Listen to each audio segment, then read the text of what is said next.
विद्यार्थी मित्रांनो, आज आपण करणार आहे पृथ्वीचा गोलाकार त्याला लागणारे दोन रॉड, लोखंडी रॉड, एक फेविकॉल, बुश दोन, पांढरा पेपर आणि त्याचे असले चार पट्टी काढणार.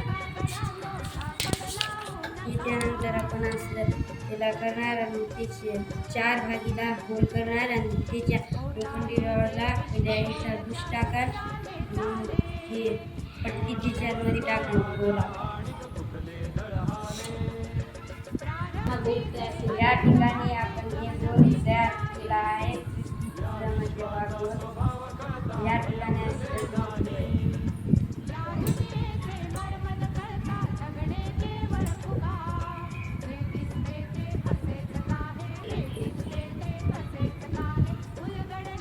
या ठिकाणी हा जो वर्तुळ तुम्हाला दिसायला हा वर्तुळ म्हणजे काय आहे? पृथ्वी आहे. आणि पृथ्वी आपली ही दोन्ही बाजूने कशी आहे? चपटी आहे. पृथ्वी ही दोन्ही बाजूने कशी आहे? चपटी आहे. आणि पृथ्वीचा आकार अशा पद्धतीने गोल असतो. हा रॉड म्हणजे काय आहे? पृथ्वीचा अक्ष आहे. आणि पृथ्वी ही या अक्षाभोवती अशा पद्धतीने परिवलन करत असते. काय करत असते? परिवलन. आणि या चपट्या भागामुळेच पृथ्वीवरती काय आहे? ऋतुमानाची निर्मिती होते. काय होते? ऋतुमानाची निर्मिती होते. आणि